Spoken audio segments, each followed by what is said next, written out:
আমরা আবার অনেক দিন পর একটু বেরিয়ে পড়লাম। অনেক দিন হয়নি একটু আমাদের ছোট্ট ভেরিতে যাওয়া, ওখানে গিয়ে একটু কিছু রিলস, আনন্দ, মজা, চা, কফি, সিঙ্গারা খাওয়া। তার সাথে আজকে আমাদের নতুন অতিথি আছে, আমাদের পিসিকে দেখে নিলে এরপরে আমরা একে একে হেঁটে হেঁটে ওই পাশ দিয়ে আসছি। দেখো জায়গাটা কি পরিষ্কার, কি সুন্দর লাগছে, কি সুন্দর, অল্পর মধ্যে কত সুন্দর ভালো ভিউ, বেশ ভালোই লাগছে। আর ভালো লাগে বলে আমরা বারবার এখানেই আসি। তো আসতে গেলে রবিবার দিন আসতে হয়।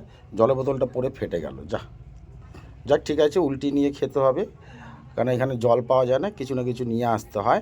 তো পিসিকে একটু আরেকবার দেখে নাও, আমার পিসি কী সুন্দর আমাদের মেশিনটা নিয়ে আসছে। চলো, পিসি খুব ভালো খুশি হয়েছে এখানে এসে নতুন একটা জায়গাতে। আর এখানেও আমরা সবাই রয়েছি, সবাই উপস্থিতি রয়েছে। পাশে আমরা দেখতে পাবো রেল লাইনের ওপরে কিছু ছেলে মেয়েরা নিজেদের মধ্যে আনন্দ করে রিলস বানাচ্ছে। তো আমরাও এখানে এসেছি রিলস বানাতে। তো আমাদের মধ্যে আরেকজন উপস্থিত ছিল, কিউট বৌদি, সে কিন্তু এখানে আসতে পারেনি, একটু সন্ধে হয়ে গেছে বলে তারপরে এসেছে। এই হচ্ছে আমাদের ওপরে ট্রেন লাইনের ওপরে ওরা রিলস বানাচ্ছে। তো চলো বন্ধুরা, আমাদের এই ছোট্ট মিনি ভিডিও ব্লগটি কেমন লাগলো একটু জানিও কমেন্ট করে। টাটা।